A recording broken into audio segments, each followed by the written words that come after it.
Hello, everyone, and welcome to episode 89 of the Own the Moment podcast. My name is TJ Lasig. I'm one of the co-founders here at OTM, and we are back for a week 17 edition of the Owners Club Strategy Show. Justin, nothing else to say, but it's finals week, baby. 889, 8 plus 9 is 17. It's meant to be. It's all coming together. I can already see that Bachman's enjoying Florida. It's been a little colder out west as I've got another day in California before making that trip. But this is the week we've all been waiting for. I'm pumped. World travelers here. Bach, you're beating us down to Florida. Is that what's going on here? Yeah, I mean, I don't know why you would only want to spend 3 days down here when you can spend an entire week down here with family. I'm sitting outside overlooking the river. It's gorgeous here. A little loud, so the crickets are keeping me company. But yeah, man, I'm just so excited to get down to Miami on the beach, hanging out, meeting the community. That's good. So now when I tell any jokes, we're just going to hear Bach's just going to go off mute and we'll just hear crickets. Yeah, perfect. Oh, love it, love it. Yes, we've got our biggest week yet. We've got the live final down in Miami. We've got the online finals for both the main event and the side hustle. Do we have a final count yet on the number of entries? Around 3,000? Is that what I was hearing? Or just below maybe?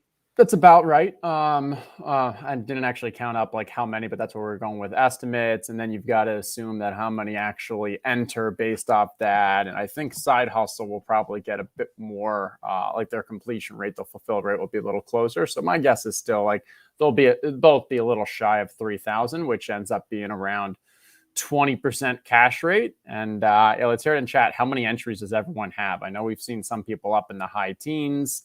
It seems like most people kind of hover in that kind of like 3 to 7 range. But for the most part, majority of people, it seems like, are getting more entries than they had on a normal week. So it obviously adds a bit more fun this week in the preparation.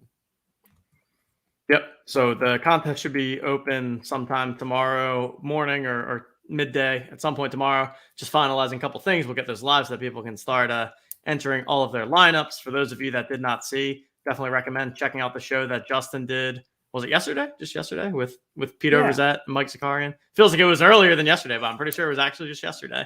Been a long 24 hours. But yeah, definitely go ahead, check out that show. Broke down a lot of things for the best ball contest coming up. Talked a little bit about the Owners Club playoffs too. And yeah, let's jump into the show tonight. I think we're going to do our standard Week 16 recap, and then we had a friend who joined that show. Andy Reid off of Bye. Andy Reid joined for the second half and kind of talked through some of his thoughts and strategy and preps for this week. So it was great to have that. And Bach, apparently I think there's a couple of Buckeyes that so there's been some calls out there. So they were happy that you're representing for this weekend, even though your team will not be down in Miami for the semifinals for this playoffs. Yeah, I mean, I love the play he made. Just hammer it early on. As soon as he booked that Miami trip, bought a ticket to the Orange Bowl, hoping we were going to be there. And it sounds like it's still going to go, despite the fact that it is hated Michigan and not beloved Ohio State. But it'll be a good time, I'm sure, regardless. And pretty cool to see, to get to chat with him about that as a fellow Buckeye fan. So pretty pumped for that.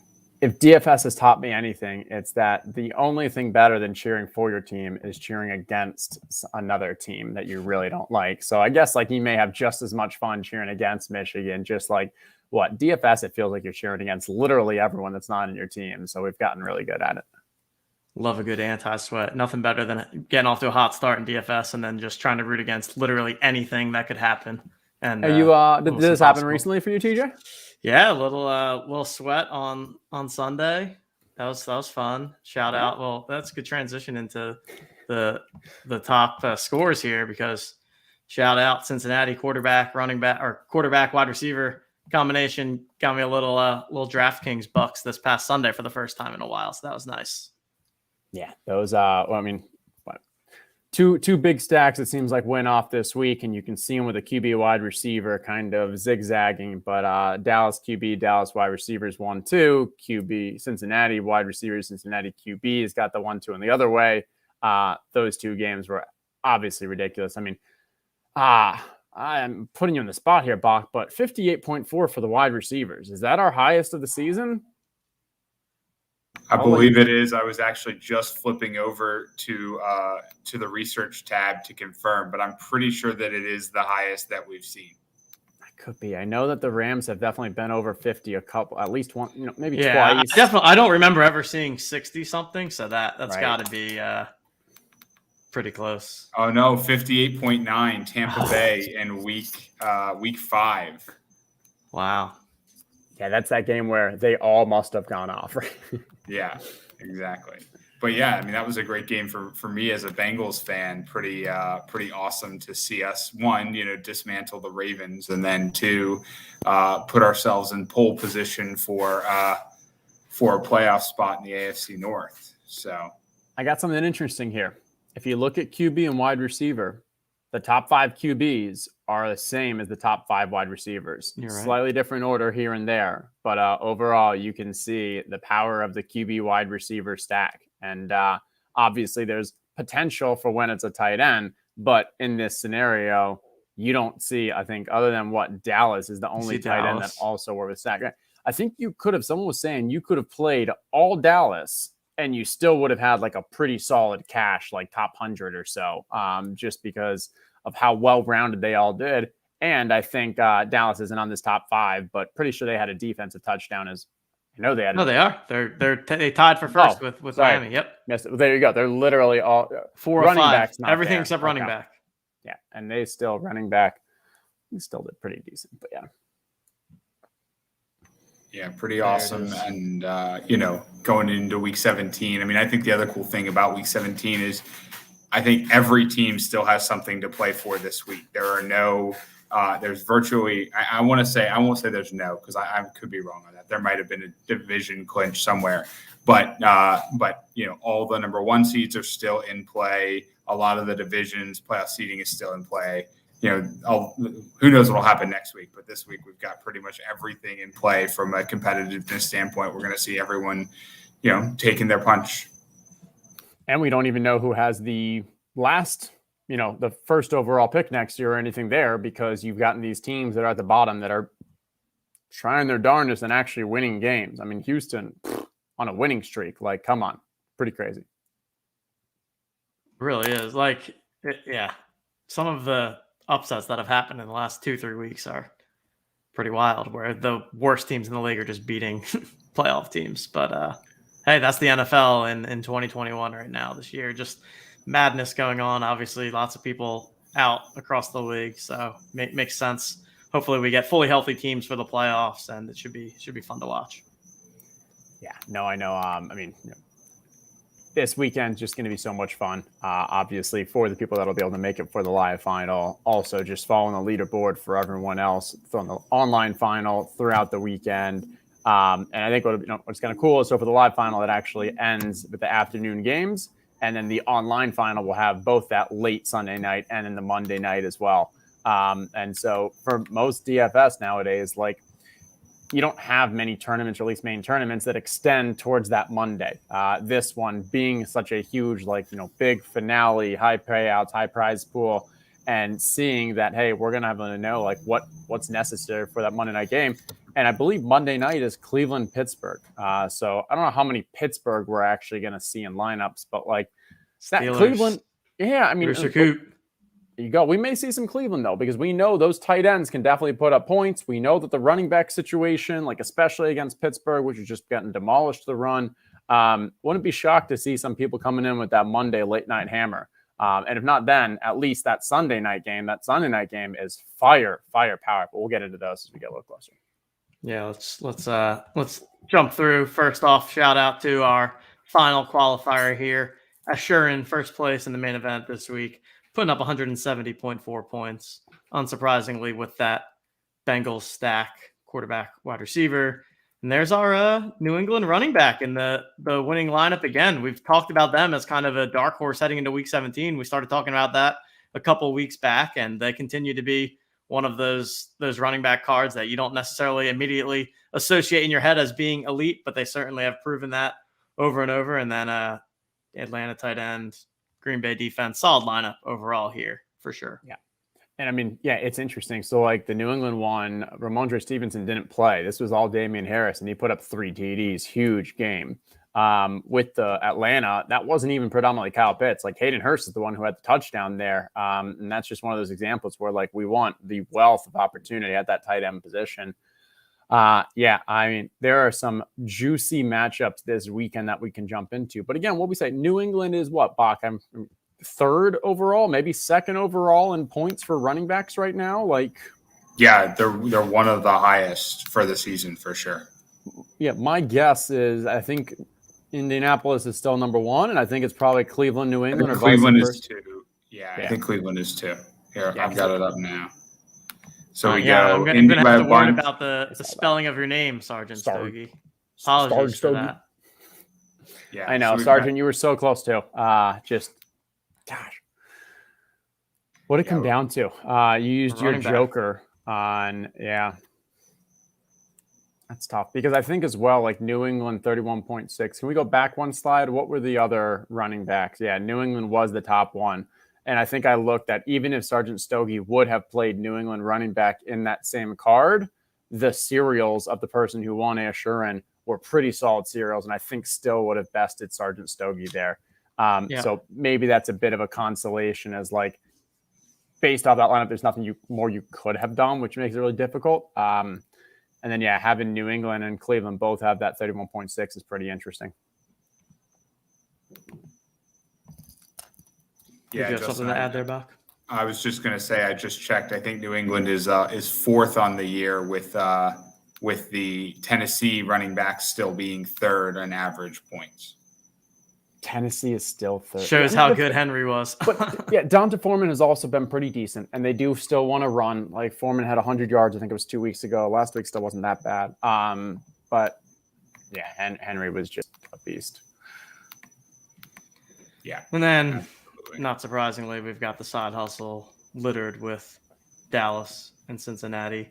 Tunashty, another first place finish. Tunashty's been a presence on the leaderboard. Big umbrella as well. Shout out T-Man, Joe Reds. Wow, lots of Discord regulars on the side hustle leaderboard this week. I'm not gonna lie, I would have been very, very disappointed if we didn't see Joe Reds at the top of the Cincinnati stack.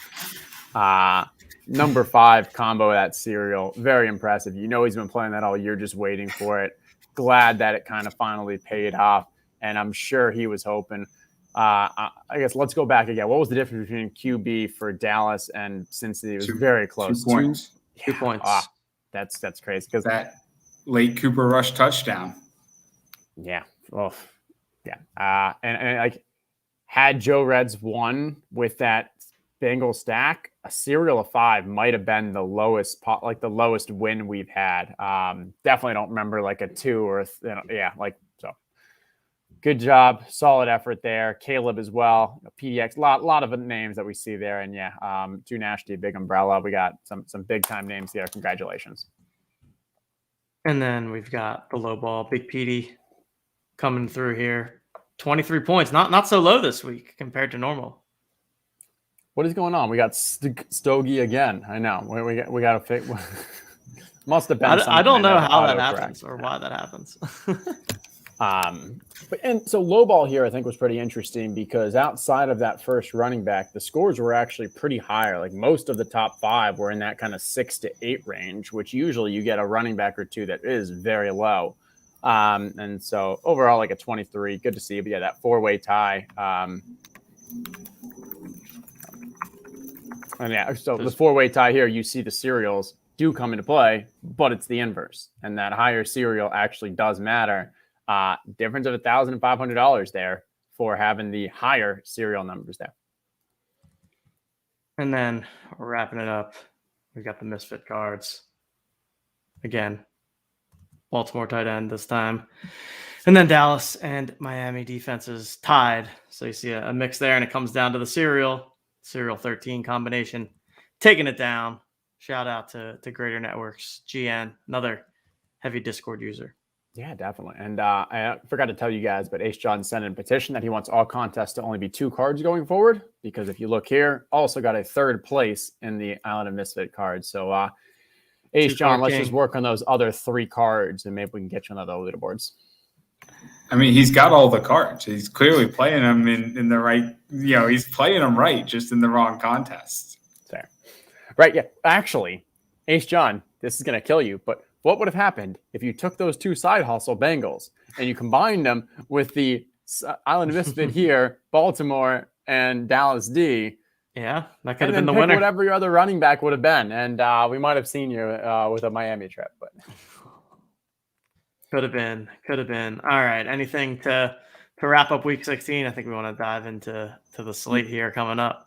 I mean, I think the biggest thing to wrap up week 16, we continue to see the leaderboard littered with Thursday and Saturday games from week 16 across all the leaderboards. And Justin, we don't have any of that this week. No alpha for lineup setting this week. You got to do it all yourself.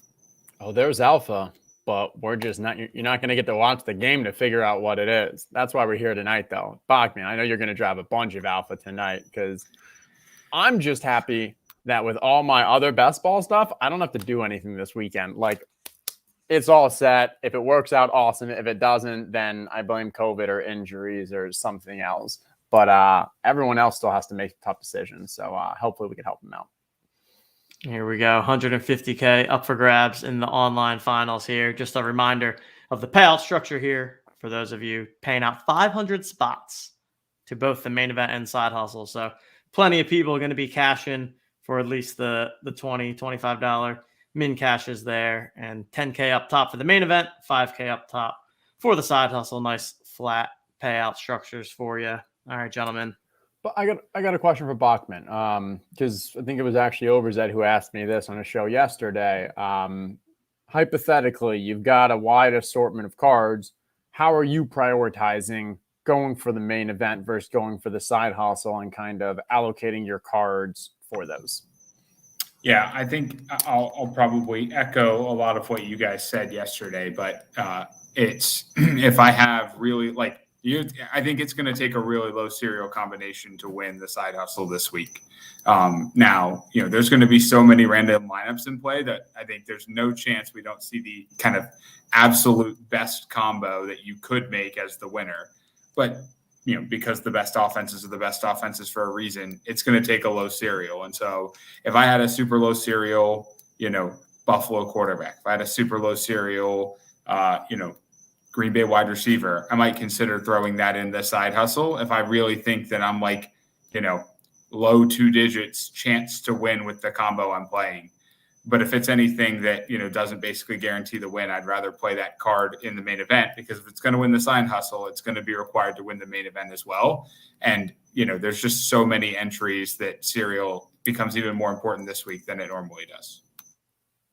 Yeah, I think that's fair.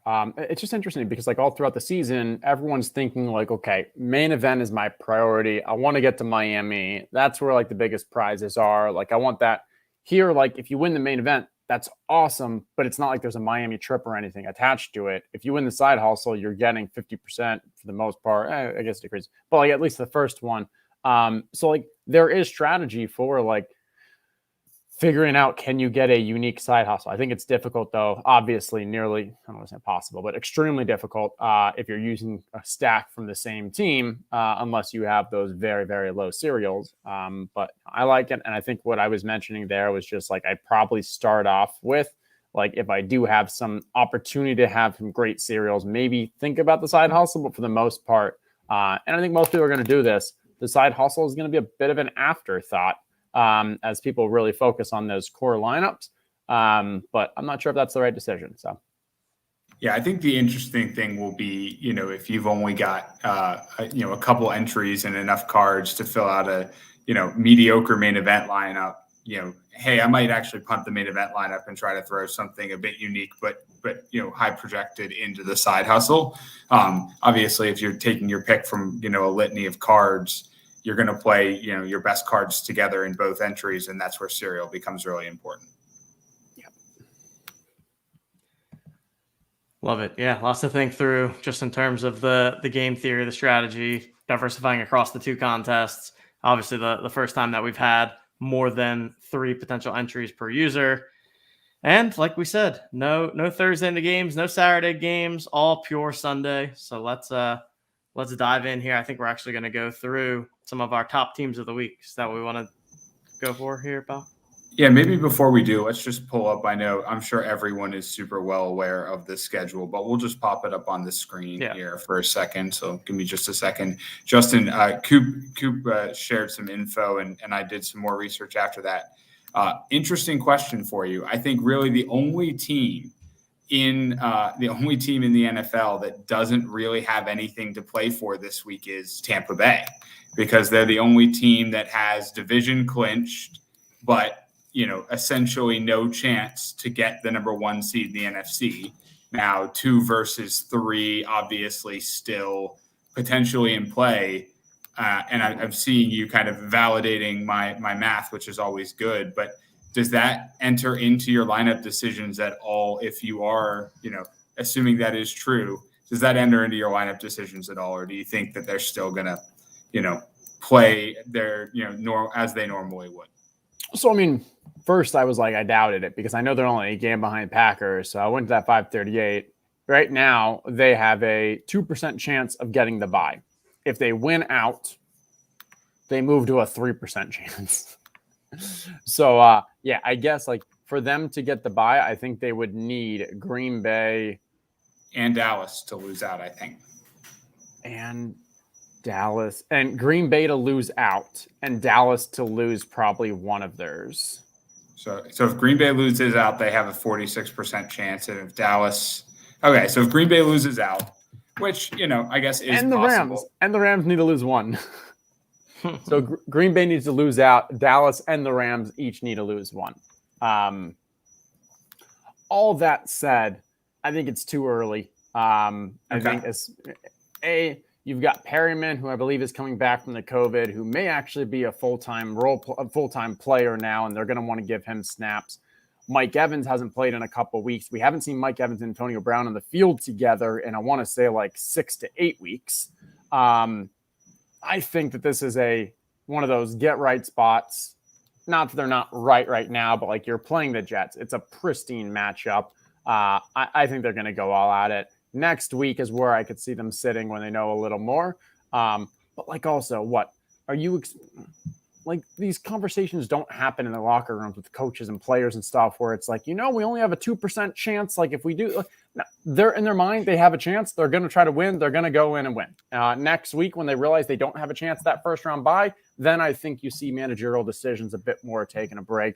But no, I would not let that impact my Buccaneers choices. Would I let I think it's more strategically of like, I could see them maybe not using Gronk as much as we get closer to the playoffs. We didn't see Gronk being used last week. Antonio Brown had 15 targets. You could tell there was a clear game plan to get him involved, get him kind of back in the flow of that offense. Running game, Ronald Jones, despite his horrible pass protection, still had a ton of carries. Keyshawn Vaughn had work. Like, I don't know. I think you can either go, you can still play Gronk. I'm not saying don't, but that's probably, if I was going to shy away, that's probably where I would shy away. Every other position in the Bucs, I think, can be a huge, huge hit. Yeah, makes sense. And yeah, I mean, I think otherwise there's not kind of enough, there's nothing really settled that as I was looking at this would make me say I might, expect any adjustment in gameplay. So we'll just quickly walk through the slate here. From a like what I'm paying attention to is like situations with the Colts. Right now, we heard from Monday that Carson Wentz has tested and like into the COVID protocol. We're likely not going to see him this weekend. I'm now concerned. What about other players in the Colts organization? If they're going to get a little, if it's spreading there, who we won't see. Colts running back is probably going to be the most popular card in the main event this weekend from the running back position, and I completely get that. But like that's something I'm keeping an eye out, especially maybe the offensive line. Who knows? But like if there's a situation where maybe that's still going to be very high owned, but maybe I can get leverage and move over to those Patriots, move over to something like let's see, who else do I really like here from a Browns in the online finals. Yeah, no, I definitely don't hate that. Cardinals, I'm scared of. Cowboys defense been playing so well. It's tough. The Broncos. So what? Haven't we been able to run all over the Chargers nonstop? All over the Chargers. That's Burkhead right. had a couple touchdowns in a strong game last week for Houston. That's one that we know we've seen, like, hey, the Broncos have the urge to run. We've seen the Chargers give up a ton of points to the Texans. Like, maybe that's a sleeper that I'm a little excited about from a running game. Yeah. Yeah, I know, we'll talk a little bit as we go through top plays and totals and everything on the slate. I think, TJ, you've got the top play. So we put this together kind of back to our standard format, top QBs, and then kind of one sleeper. I went my full on Justin, just, chalk donkey all week this week with top plays. So TJ, you want to hit QBs? We've got, I think the three, Buffalo, Tampa, Kansas City, not surprising, kind of some of the top ones all season. I saw that comment from Alex. I think that's it's fair. And it's going against the Jets. And, like, you're playing in New York, like, opportunity, didn't have the greatest game. I mean, look, the last game was horrible against the Saints. Like, I think it was the first time he's ever put up 0 points or whatever, or something like that. But, like, not good. So you could definitely see Brady just going into big FU mode and just throwing for 5 touchdowns. And who's going to catch them? Like, that's the option there. But no, I do like that call from a narrative street. And good to see that you've got them in this second here. And obviously I'm going to put my Bills and Chiefs there. Yeah. Yeah. And, obviously there's a bunch of other good plays that we could see this, that there will be this week. Green Bay being that kind of Sunday night hammer for the main event, and kind of same kind of narrative for Rodgers as for Brady, right? Going for MVP, wants to, has a lot to play for to lock up the number 1 seed. Talk to me about this sleeper. Yeah. So again, trying to go a little bit off the board, not just pick the 4th best team, but you went off the board. Yeah, Taysom is supposed to be back. I mean, in Taysom's starts, he has been really, really good. And, I got a helicopter coming behind me right now. So, the joys of Florida. I might turn it over to you to question my sleeper pick for a second. That's good, because I'm thinking what we're pulling from one of our DFS friends, and maybe you got a helicopter, like we're putting it on Twitter. It's good. Okay.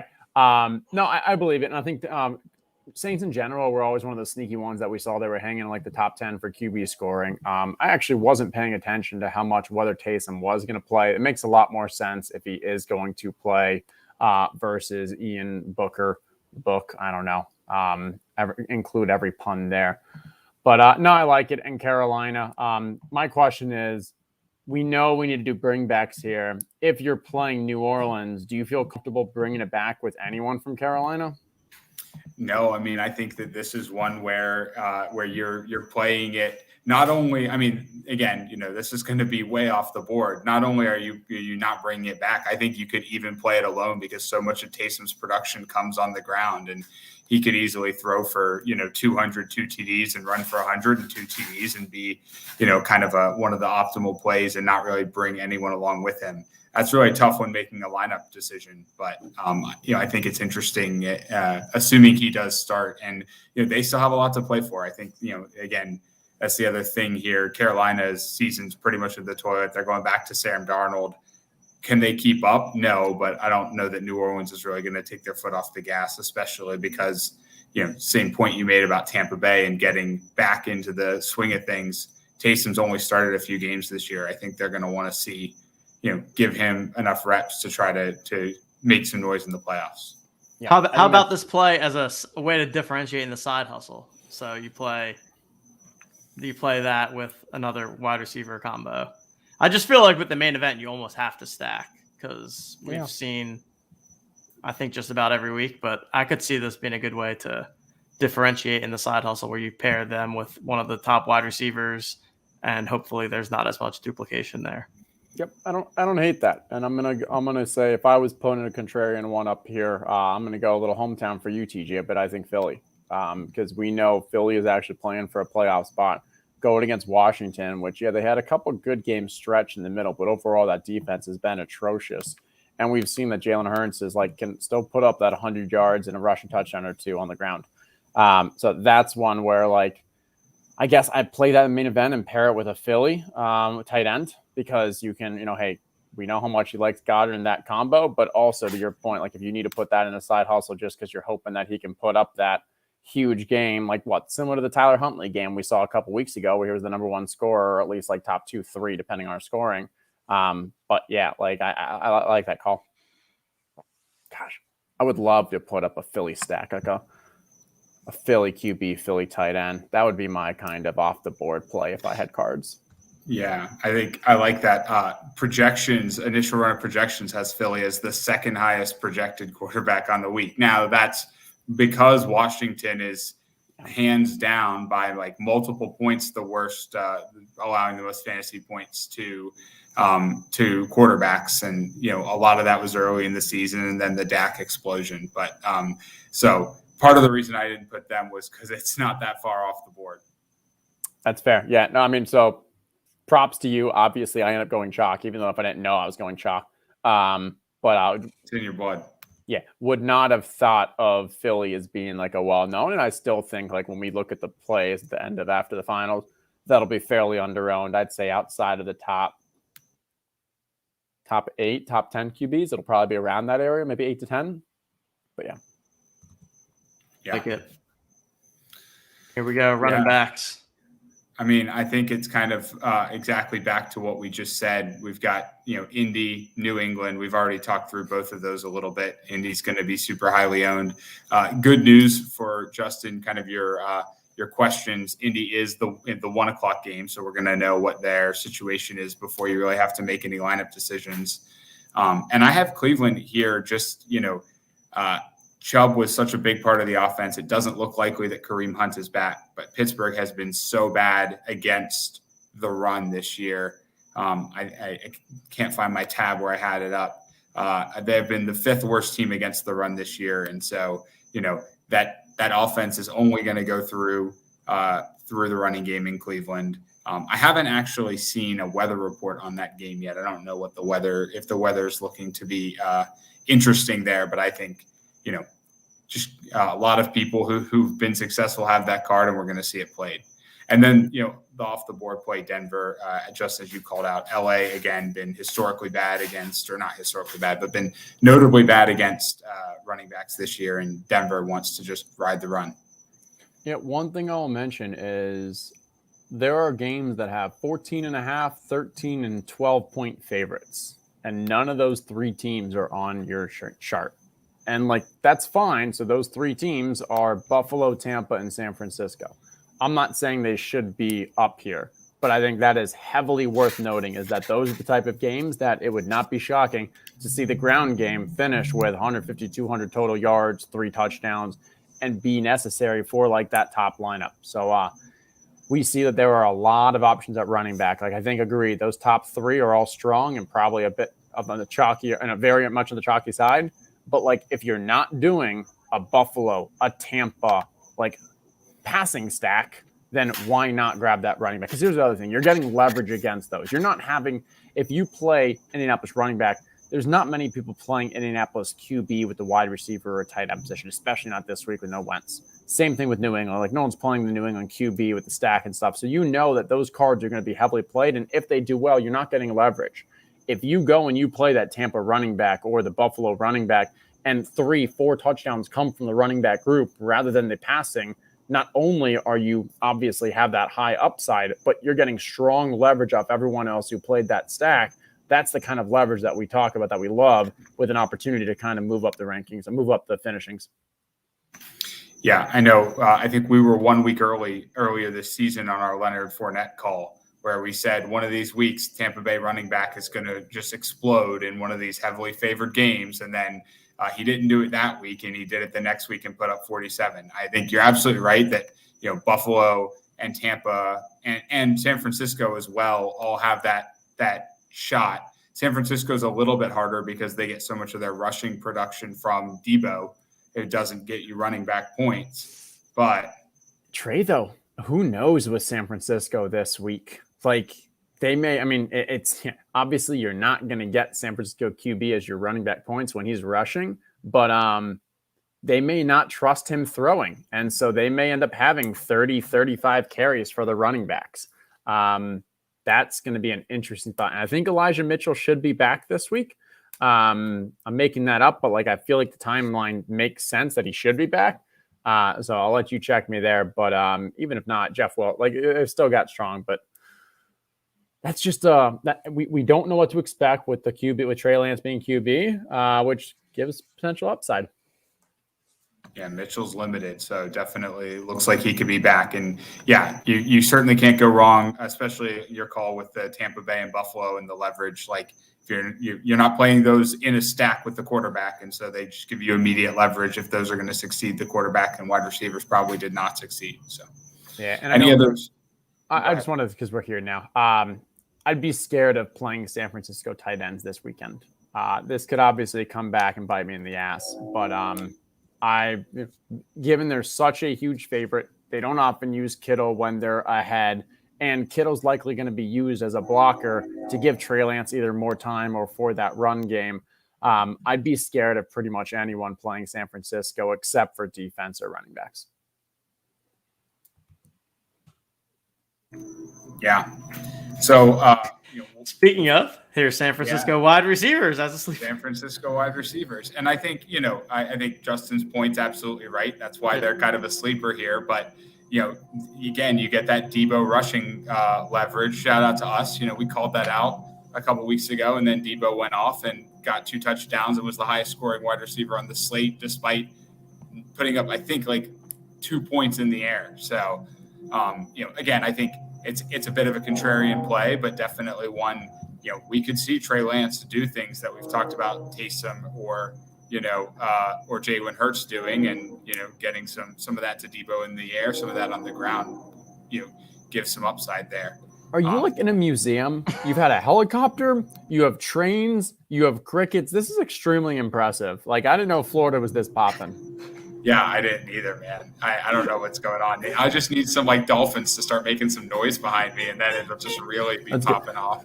That's good. But yeah, so for San Francisco, I'll throw this out there. If Elijah Mitchell plays, I very much dislike playing the wide receiver card because I don't think Debo will actually get many carries. If Elijah doesn't play, then I think you are right. That is a strong play because, as we just said, San Francisco running the ball more often actually could mean more for Debo, and then with the wide receivers, strong net. So if you're considering that card, keep an eye on whether Elijah Mitchell plays. He impacts multiple positions.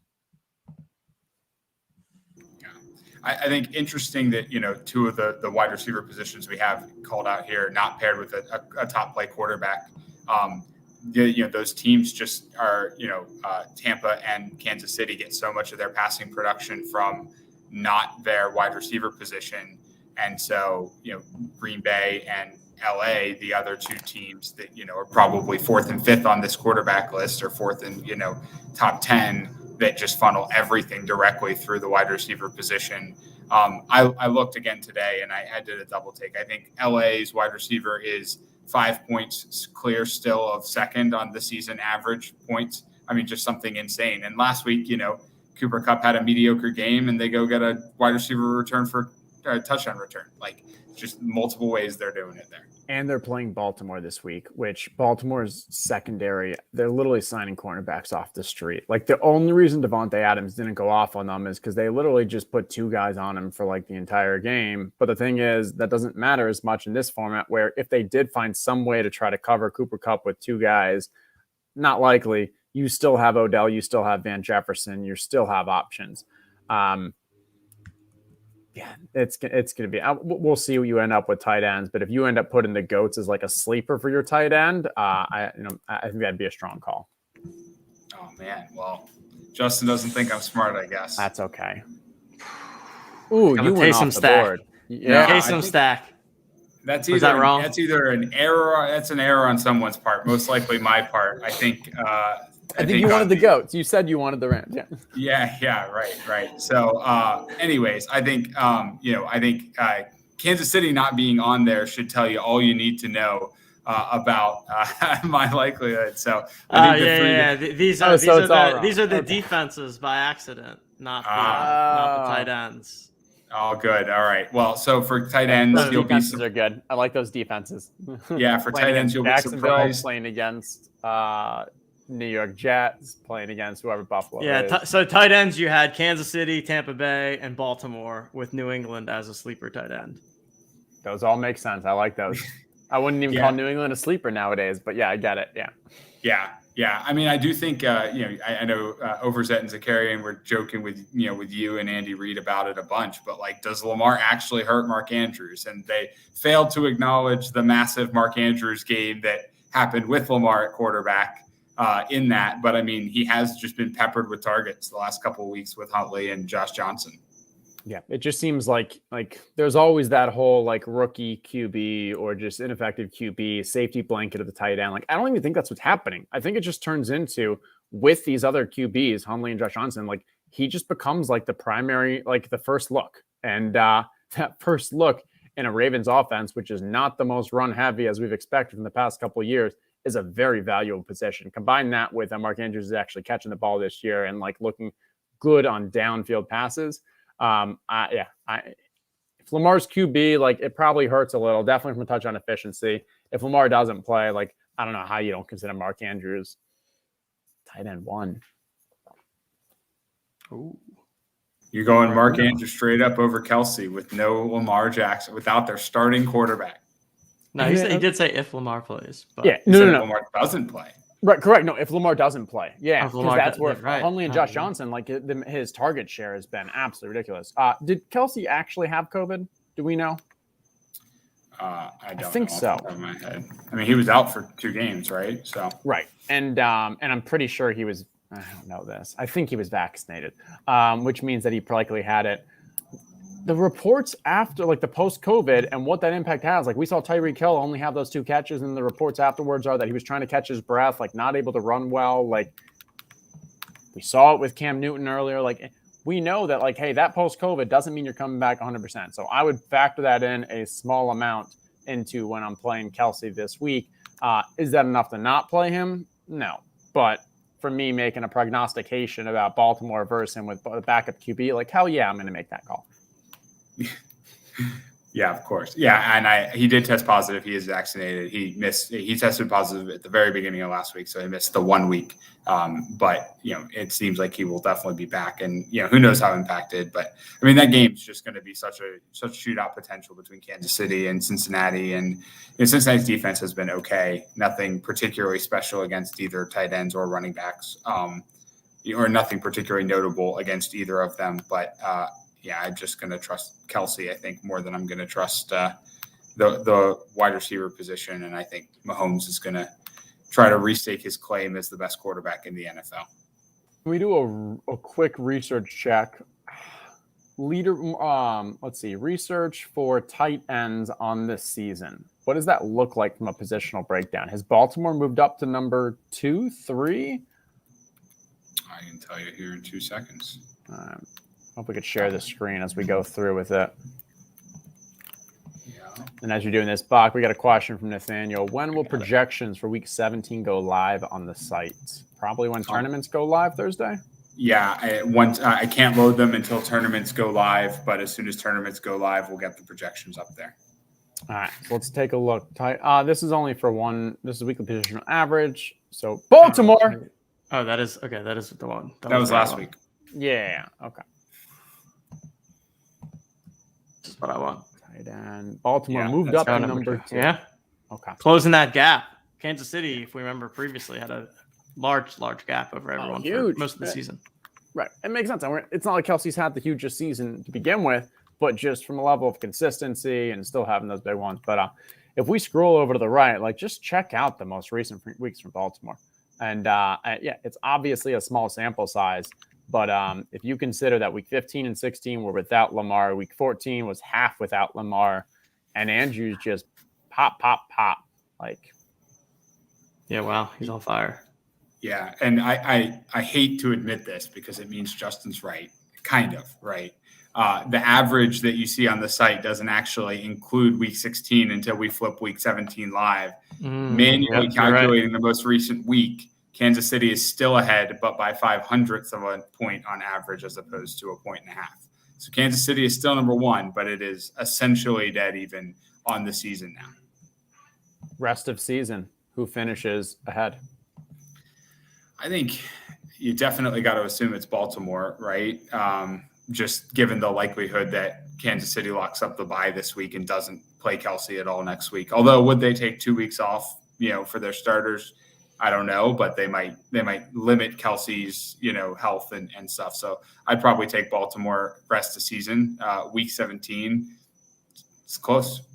Yeah, no, I agree. And I think you throw in the possibility that Kelsey just doesn't play a full read of snaps because of coming off of COVID and such, and what they did with Tyreek last week. Like, there's some risk there.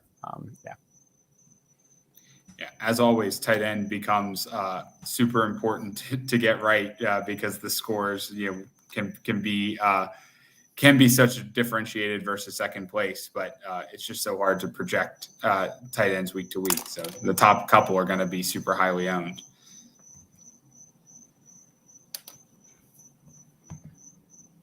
Going to be a fun one. Justin, I know we'll spend just a couple minutes because it's only applicable to a small number of listeners, but any strategic changes, you would make to your thought process at all for the live final? How would you approach it if you were one of the 16 entrants, and knowing that most of those people probably have kind of a wide complement of cards to choose from? But how does that change strategy wise for you? I've got a little advice I can give. One, make sure you know what your lineups are and make sure you submit them Saturday afternoon. You do not want to go out Saturday night and sleep in, forget whatever it is, and not submit. So that's number one. Number two, do not listen to anyone else at the bars on Saturday night, because literally it's just a mind death. Everyone's saying, like, I remember the Carolina Millions in Charlotte, which everyone's talking about, like, doing the game theory and stuff, and just like, who are you going to play? I'm not sure and stuff. Like, literally every single person played Kelsey. But if you would have talked to him the night before, like, no one was playing him. No, it just doesn't make sense. Like, can't buy that. So don't believe any of that. Number three, it's 16 people. It's a very different strategy. It's a fairly flat payout. So it's a very different strategy than what we're looking at for, like, the online final. With the online final, there is substantial value in getting unique with your kind of core positions. Find a unique stack, whatever it is, because you really, and use that running that has leverage off the others. You really want to get that leverage for when your player does well, others don't, you move up. In a 16 person in a fairly flat payout, like, it's far more about playing the right, playing who you think are the best guys, playing the right guys, and maybe get unique at one of those off the board positions. So what I think we're going to see is the QB wide receiver or QB tight. I think we'll see QB wide receiver stacks are going to be pretty common. They'll mostly hone in around like 3 or 4 teams. I don't think there's anything wrong with that. Running backs, I think we're going to see a pretty concentrated as well, similar to the ones that you post on the board. There are some opportunities there, but given, no one has more than one entry, I don't think people go crazy off the board. Tight end and defense, and especially defense, is where I think you need to take a bit of a chance. Even though that New England card looks amazing against Jacksonville, even though Tampa and Buffalo have great matchups, this is the opportunity to really find something off the board and kind of gain some ground. And so that's where I would say, like, hey, play who you think are the best plays. And when you want to get a little cute, to get a little differentiation to try to win it all, maybe take a look at that kind of tight end defense where there's the most variance. Yeah, I think that makes a ton of sense. And the thing we always say for DFS tournaments, again, probably bigger than smaller, but you don't want to be playing the defense everyone is playing, because you don't gain anything on them when they do well, and you lose on them. You gain big on them when they fail and you pick someone else, even if they don't do particularly well. It doesn't take too many points. Oh, is that a Pliny? Oh, yeah. I'm in San Francisco. I've got it. This is my last night out here. Taking the wife out to her favorite restaurant right after this. May as well have a Pliny beforehand. That's right. So, yeah, I agree. I think the defense differentiation and tight end to an extent will be where we see more of that differentiation. You're not going to see New Orleans quarterback get played in the live final, I don't think. And to that point, even looking at the tight end defense, like there are probably 5. Let's go to the tight end. Can we go to the tight end, that page that we're looking at earlier from the research? But there's like probably 5 to 10 different tight ends that could finish, maybe even 10 to 15, that could legitimately finish as the tight end one. I'll go down to Miami. Like we don't have Waller, so I'm not going to include Vegas, but I would say probably down to Miami. So that looks like around 12 or 13 tight ends that like I could see. And even with Miami now be using a 2 tight end set with, what was it? Durham Smythe was catching some balls the other night. Like you could see any of those finish at the tops. That's where it's like, okay, those 12. You go to the other positions, you may not be able to find 12 that you're like, I really feel confident. Maybe defense. We go to defense and like literally 20 of those could probably finish as the tight end one. When you're talking about, okay, just a game flow where it's a low scoring game, when you're talking about defensive touchdowns, that's where, as you say, like it's not just being different to be different, but it's because there's so much randomness in the defensive position that you now have the opportunity to combine getting value from leverage and getting off the chalk with that, hey, anything really happens at these positions. And if you don't believe this, go take a look at any week and just give and I know you guys have been playing this for so long throughout these weeks, but like take a look, okay, here are what I think the best defenses are going to be and see how they actually did. And my guess is if you said, like, I think these 3 will be the top ones, maybe you got one in the top 5 or so, but the majority of them are going to be pretty random. And you're like, didn't see that coming. And like, that's where there's opportunity. And especially for the online finals, stay away from the chalky defenses. Like, it's just not worth it. And like, yeah, it could end up being that New England does end up as the number 1 defense this week. And you're like, oh, Justin, you told me to stay away from it. Okay. But the thing is, you and 10% of other people also played it and you didn't gain anything. But if the chances that New England doesn't play that well, doesn't have the big defense, touchdown or whatever it is, then like now you have the opportunity, if you did guess correctly, to gain some strong leverage and move up that leaderboard. Yeah, completely agree. And you know, it'll be exciting to see all of those entries. I know producer Coop and I going to be trying to do a live stream when the contest kicks off. You know, just get to see everyone having fun in the background, party with them a little bit, and we'll have to figure out what we do for the championship crowning. I'm excited. Gonna be fun. Yeah, we're gonna have the contest will be going up tomorrow. We'll also, I think I saw Sergeant Stogie or someone asked this earlier, but the live final leaderboard will be shown on the site so that everyone can sweat it, even if you're not participating. And looking forward to seeing some of you in Miami. Looking forward to sweating out these online finals. It's going to be, I think, maybe the most fun week of TOC yet. We got a couple $1 million on the line for my best balls too, TJ. Like, come on, like at least give me something. Yeah, Justin's got like a big old sweat here. Not surprisingly, all of his best ball finalists. Couple really good teams. It'll be fun to watch those with you. They're solid. Those 2 DraftKings one are Do they show you the ownership percentage or no? No, not yet. I can. Let me just share real quick. I think this is it. So here are my 4 teams. Zoom out a little.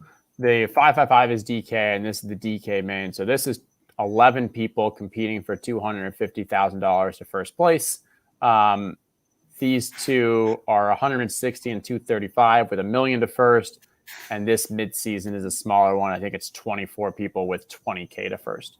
But like, yeah, the 555 and the DK main are very strong. Like looking back, so which one is it that like, yeah, these wide receivers of Tyreek Hill, DeAndre Hopkins, T. Higgins, Cooper Kupp, Jamar Chase, Amari Cooper, and even Josh Palmer and Brashad Perryman are going to be playing this week. Like, and like that 0 RB with what? Rashad Penny's now starting. Darrell Williams is starting because CEH is out. Singletary is getting a heavy workload.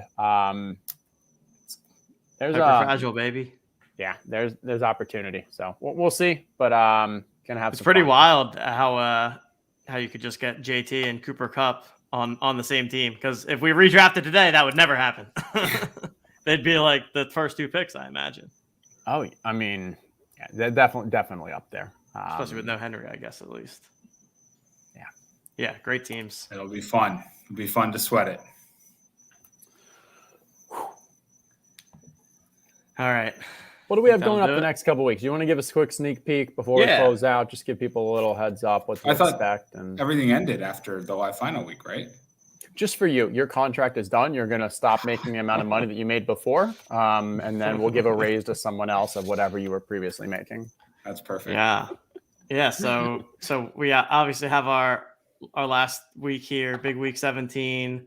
Then week 18 is, at least as it's just going to be an off week for TOC perspective. We're going to be focusing on getting ready for the playoff party contest. So the playoff party contest is where we're using the existing cards. Everyone creates an 11-team lineup that lasts through the entirety of the playoffs, and we'll lock right before the first playoff game on Saturday.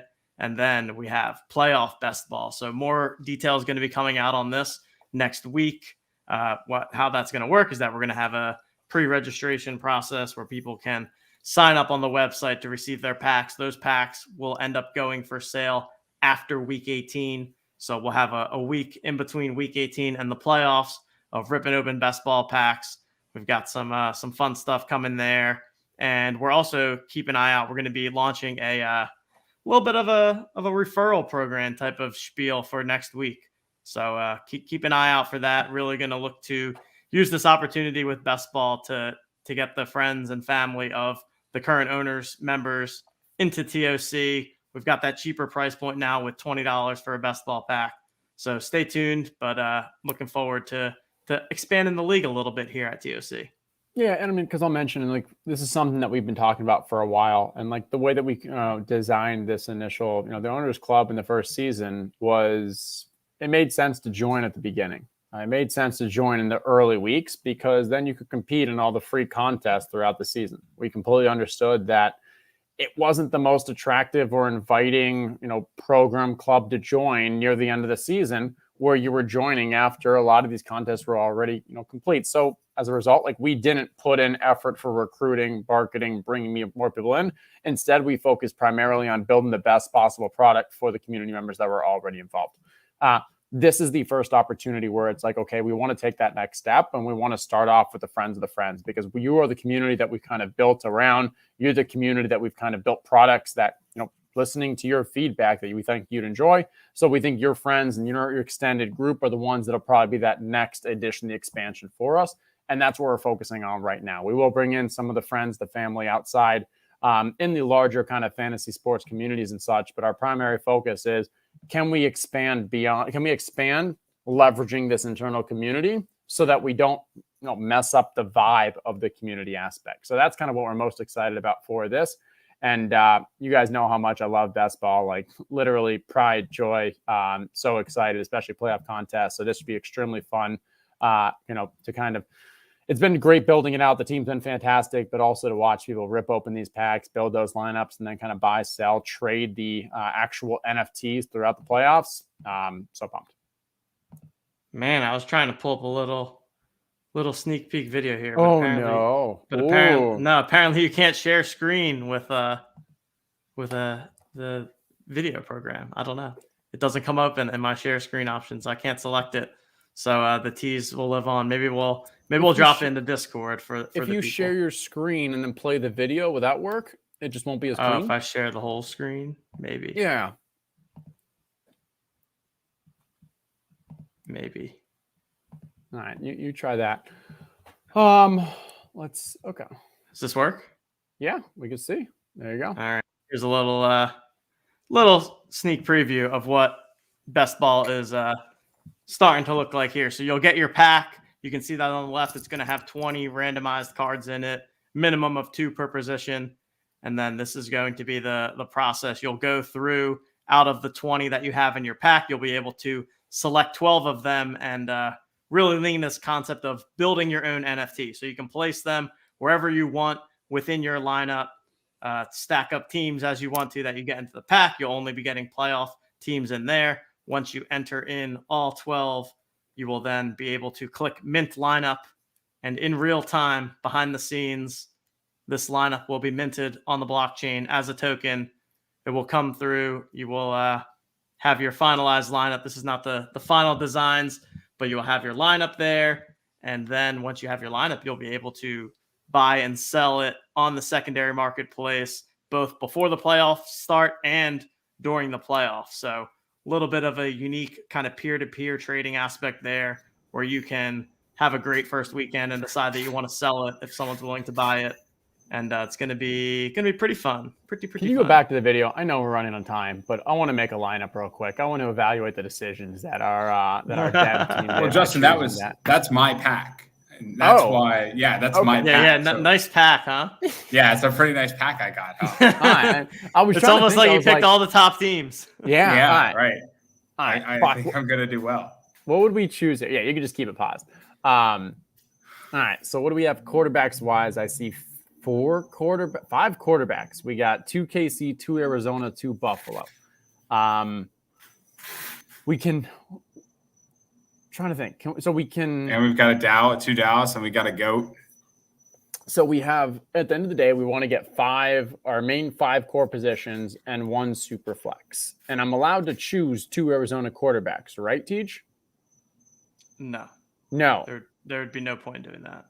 Well, for the super flex, that's what I'm trying to think. Oh, but yeah, sorry. You cannot select 2 of the same position. We'll okay. make sure that's clear. I was trying to think because I know good, good question actually. I was thinking it's not even possible, but you're right. It would technically be possible, but no, you cannot play the same lineup or the same card twice.